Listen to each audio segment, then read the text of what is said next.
안녕하세요. 이번 영상에서는 이제 여러 종목의 수익률 비교를 해보도록 할 텐데요. 보통 우리가 팡이라고 부르게 되는데 페이스북, 아마존, 애플, 넷플릭스, 구글의 주가를 이제 팡이라는 이름으로 부르기도 하는데 팡이라는 변수에다가 이렇게 페이스북, 아마존, 애플, 넷플릭스, 구글의 티커 값을 넣어 주었어요. 그럼 이 티커 값을 통해서 우리가 파이낸스 데이터 리더를 사용을 해서 특정 시기의 주가를 이제 수집을 할 수가 있고 거기에서 종가만 가져오도록 할 거예요. 그래서 파이썬의 리스트 컴프리헨션을 사용을 해서 이 팡이라는 리스트에서 티커 값만 가지고 와서 이 티커 값을 이제 수집을 해서 거기서 종가만 추출을 해서 리스트로 이제 만들어 주도록 할게요. 그래서 지금 여러 종목의 여러 종목의 이제 종가를 수집을 하다 보면은 이제 시간이 조금 오래 걸리게 되는데 이 팡 5개 종목에 대해서 2019년부터 2020년까지의 데이터를 수집을 해서 거기에서 이제 종가만 가지고 와서 리스트 형태로 만들어 주도록 할 거예요. 시간이 조금 오래 걸리고요. 네, 그래서 팡 리스트를 이제 수집을 해왔어요. 그러면은 이 팡 리스트에 어떤 값이 들어있나 봤더니 이제 페이스북부터 이제 순서대로 이렇게 리스트 형태로 들어있어요. 그래서 리스트 형태로 5개의 원소가 이제 들어있을 텐데요. 여기에 있는 이 팡 리스트 값을 판다스 PD의 컨캣으로 합쳐서 이제 우리가 하나의 데이터 프레임으로 만들어 볼 수가 있어요. 근데 하나의 데이터 프레임으로 만드는데 이 페이스북, 아마존, 애플, 넷플릭스, 구글이 이제 행으로 붙는 게 아니라 우리가 컬럼으로 붙이고 싶어요. 그럼 여기에다가 엑시스는 1 이렇게 해주게 되면은 컬럼 값으로 붙게 되는데 컬럼의 이름이 다 클로즈예요. 그래서 여기에 있는 이 팡이라는 이름으로 컬럼을 변경해 줄 필요가 있겠다.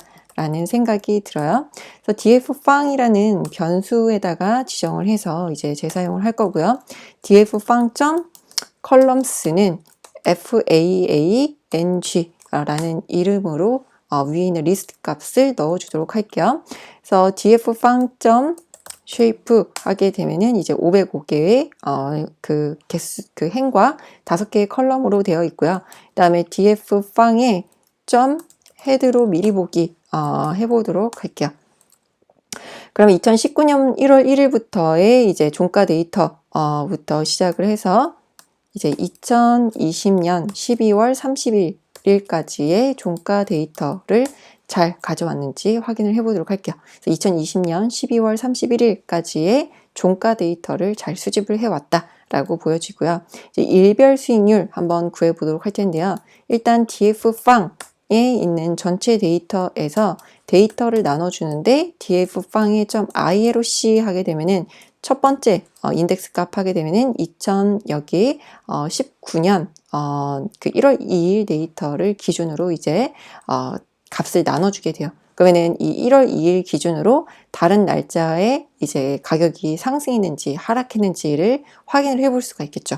그래서 이렇게 해서 일별 수익률을 이제 첫 번째 날짜 기준으로 구하는데 여기에서 마이너스 1 해주게 되면 이제 일별 수익률 구해보실 수가 있어요.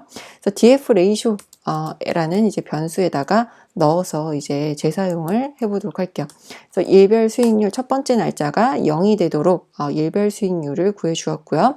그 다음에 이 df 레이쇼의 이제 컬럼명을 보도록 할게요. 컬럼스 하게 되면은 지금은 컬럼에 네임이 없어요. 그런데 우리가 이제 선 그래프를 그려서 이제 여기에 있는 요 변수 값에 따라서 서브플롯을 그리고자 한다라고 하게 되면은 이 컬럼에 네임이 필요해요. 그래서 여기에 네임은 컴퍼니라고 우리가 실습을 했었던 것처럼 예제에 있는 그 플로리의 기본 예제하고 똑같이 만들어 주도록 할게요.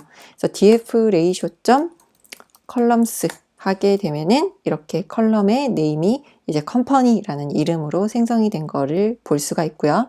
그 다음에 px.line 플롯으로 이제 선 그래프 전체 데이터 프레임을 넣고 그려보도록 할게요.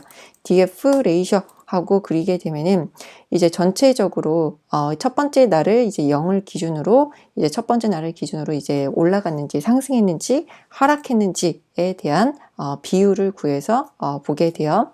그래서 이제 첫 번째 날을 기준으로 봤을 때 2019 2019년부터 2020년까지 봤을 때 이제 애플의 주가가 이제 가장 큰 비율로 상승을 했다라고 볼 수가 있고, 상대적으로 구글의 주가가 이제 상대적으로 적게 상승을 했다라고 이제 볼 수가 있을 거예요.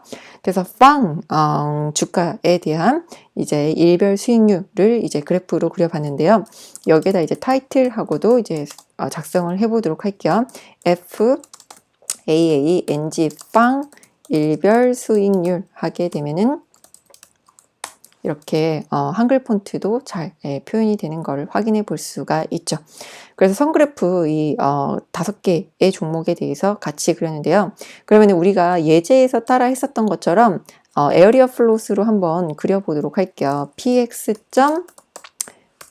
에어리어 하고 df 언더바 레이셔로 이렇게 그려보도록 할게요.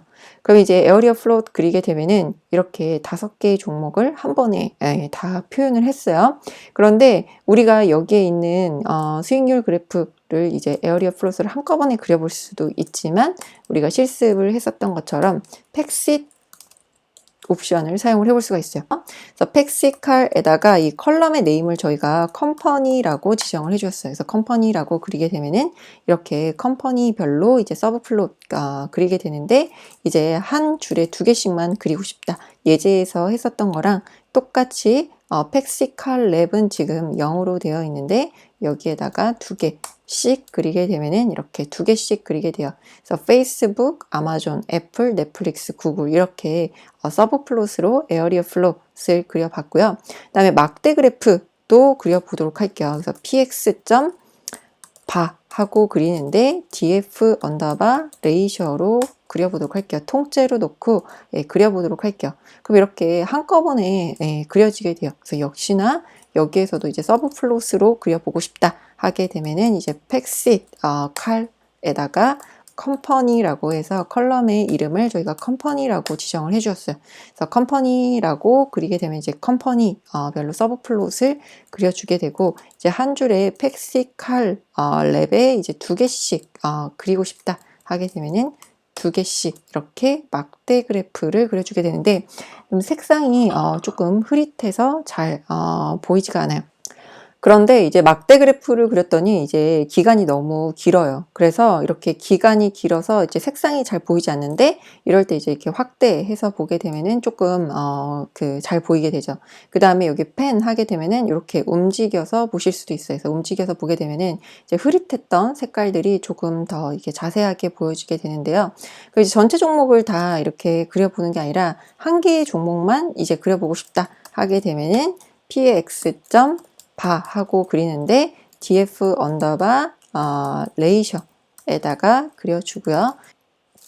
x축에다가는 이제 df 레이쇼에 이제 인덱스 값을 넣어주고, 그 다음에 y축에다가는 fb 페이스북을 그려보도록 할게요. 그래서 페이스북 그리게 되면 이제 기간이 조금 길어서 막대가 워낙 이제 작게 그려지게 돼요. 그래서 이럴 때는 조금 확대해서 보게 되면은 조금 그래프의 색상을 이제 잘 볼 수가 있겠죠. 그 다음에 이렇게 펜 하게 되면은 이렇게 움직여서 볼 수도 있고, 그 다음에 스케일 줌 아웃 하게 되면은 이렇게 줌 아웃해서 보실 수도 있어요. 그 다음에 다시 원래 홈 버튼 누르게 되면은 원래의 상태로 이렇게 그려볼 수가 있어요. 그래서 막대가 이제 너무 많은 것들은 이렇게 많이 그려지게 되는 거는 이렇게 흐릿하게 잘 예쁘게 보이지가 않는다. 그래서 이제 특정 이렇게 구간만 확대를 이제 줌인 해서 이제 박스 셀렉트 해서 보거나 이제 하시는 게 좋을 것 같고요. 그래서 이렇게 막대 그래프도 그려봤는데요. 이제 스캐터 플롯도 그려보도록 할게요. 그래서 px.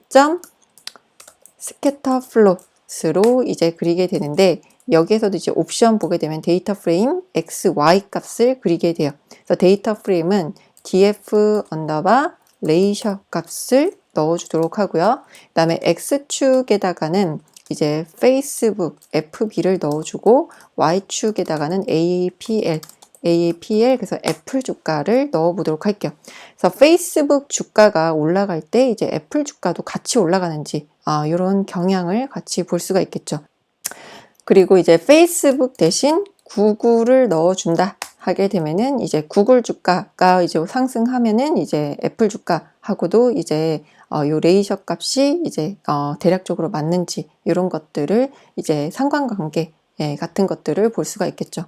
그 다음에 여기에서도 이제 마지널 값을 같이 그려볼 수가 있어요. 그래서 여기 쭉 내려서 보게 되면은 마지널 x가 있고 그 다음에 마지널 y가 있어요. 그래서 x축과 y축에다가 이제 우리가 옵션을 사용을 해서 그려볼 수가 있는데요.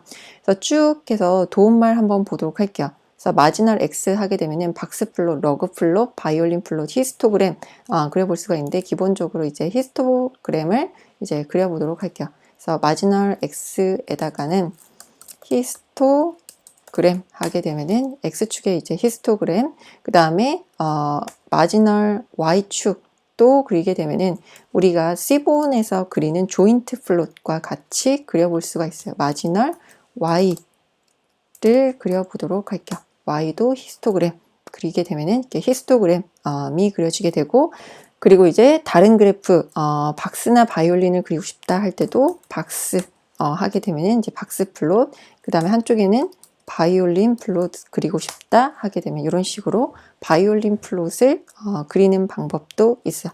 그래서 이제 스캐터 플롯하고 이제 다른 마지널 그래프를 같이 그려볼 수가 있고요. 그럼 이제 디스트리뷰션 그려보도록 할 텐데요. 이제 px. 박스 해서 그려보도록 할게요. 그래서 데이터 프레임은 df 레이셔로 그리도록 하고요. 그 다음에 x축에다가 우리가 이제 페이스북 fb 넣고 그려보도록 할게요. 그럼 이제 페이스북에 이제 그 일별 수익률에 대해서 이렇게 분포를 그렸고요. df 레이셔가 아니라 그냥 종가 FAANG 종가로도 그려보도록 할게요. 그래서 종가의 분포를 그리게 되면은 이제 종가의 이제 최저가부터 최대가까지 그리고 그 다음에 이상치가 있는지 봤더니 이제 이상치는 보이지 않아요. 그래서 이렇게 x축 지정해 주는 방법도 있고 아니면은 이렇게 그냥 지정을 해주는 방법도 있는데, 이렇게 그 팡 값으로 그리게 되면은 이 스케일 값이 달라서 이제 어떤 건 이렇게 굉장히 높게 있고 어떤 거는 낮게 있고 그다음에 이렇게 찌그러져 보여요. 어떤 거는. 그래서 팡으로 그리지 않고 레이셔 값으로 그리게 되면 이제 수익률에 대한 분포를, 일별 수익률에 대한 분포를 그려볼 수가 있겠죠. 그래서 애플, 페이스북, 아마존, 넷플릭스, 구글 이렇게 박스 플롯으로 그려봤고요. 그 다음에 여기 옵션 또 보게 되면은 이 옵션에 쭉 내려서 보게 되면은 포인트라는 옵션이 있어요. 그래서 여기 포인트에다가 이제 특정 그 옵션을 여러 가지를 쓸 수가 있는데 올 하게 되면은 이제 모든 그래프에 이렇게 스트립 플롯을 그려주게 돼요. 그래서 이 실제로 이 박스 플롯 같은 경우에는 1사분위, 2사분위, 3사분위 수 값을 표현해주고 그 다음에 이상치를 제외한 최소값, 이상치를 제외한 최대값 이렇게 표현해주게 되는데, 데이터의 분포가 어느 정도 되는지 실제로 점을 찍어서 같이 표현을 하게 돼요. 그래서 스트립 플롯하고 박스 플롯 이렇게 같이 그려보실 수도 있고요. 그 다음에 바이올린 플롯은 이 박스를 그냥 바이올린으로 바꿔주시면 돼요. 그래서 px의 박스가 아니라 바이올린 하게 되면은 이제 바이올린 플롯을 같이 그리고, 만약에 포인트 올 하게 되면은 이렇게 포인트 플롯도 같이 그려주게 돼요. 다시 그려보게 되면은 이렇게 포인트 플롯이 이제 스트립 플롯이 되게 되는데요. 그러면은 이렇게 그렸던 거를 이제 스트립 플롯만 그려보도록 할게요. px의 스트립 하고 df 언더바 레이셔 이렇게 그리게 되면은 이렇게 점을 찍어서 페이스북, 아마존, 애플, 넷플릭스, 구글에 대한 일별 수익률 우리가 구한 값들을 이렇게 하나씩 점을 찍어서 표현을 하게 돼요. 그리고 이제 우리가 히스토그램도 그려보도록 할게요. px. 히스토그램하고 df 언더바 레이셔 하게 되면은 이렇게 히스토그램을 한꺼번에 그려서 그릴 수도 있고, 여기에서도 마찬가지로 백시트 칼하고 컴퍼니라고 저희가 컬럼 이름을 지정을 해줬죠. 그래서 컴퍼니 컬럼 이름 지정해주게 되면은 이렇게 서브 플롯으로도 그려볼 수가 있어요. 그 다음에 여기에서 이렇게 팩시트 칼 랩에다가 탭키 누르시면은 자동 완성이 돼요. 대부분. 그래서 이렇게 해서 그리게 되면은 이렇게 히스토그램도 서브 플롯으로 그려볼 수가 있다. 그래서 이제 수익률을 기준으로 봤을 때 여기 X축은 지금 다 쉐어되어 있어요. 그래서 여기가 1을 기준으로 봤을 때 이제 수익률이 이제 분포가 어느 정도 되는지를 볼 수가 있어요. 그래서 히스토그램으로 이제 수익률의 분포를 그려봤을 때 어디에서 이제 어디까지 위치하고 있다라고 보여지게 돼요. 그래서 첫 번째 날을 0을 기준으로 했을 때 대부분 이렇게 0 이상의 값에 분포가 되어 있고, 저희가 이제 수집한 데이터 보게 되면은 여러 종목의 수익률 보게 되면 2019년부터 이제 수집을 했는데요. 2019년부터 봤을 때 이제 마이너스 값 수익률이 났던 날들은 별로 없었다. 2019년 1월 1일 기준으로 봤을 때 다 0 이상의 값에서 이제 수익률이 이제 분포가 있다라는 거를 이제 히스토그램으로도 그려 보았어요. 그래서 이렇게 그 플롤리를 통해서 다양한 시각화를 해 봤는데요. 여기 플롤리 공식 문서 가서 보시게 되면은 다양한 예제를 보실 수가 있어요. 그래서 여기에 있는 예제를 적용을 해 보게 되면은 저희 주로 이제 플롤리 익스프레스를 사용을 해서 시각화를 했는데요. 여기에 있는 다양한 차트들 응용을 해서 이제 그려보시면 좋을 것 같아요. 플롤리 익스프레스 같은 경우에는 이제 대체적으로 이제 C본처럼 이제 그 하이레벨 인터페이스를 제공을 하고 있어요. 저희가 그려보지 않은 다른 차트들도 같이 그려보시면 좋겠다라는 생각이 들어요. 그래서 다양하게 응용을 해보시면 좋을 것 같습니다. 네, 감사합니다.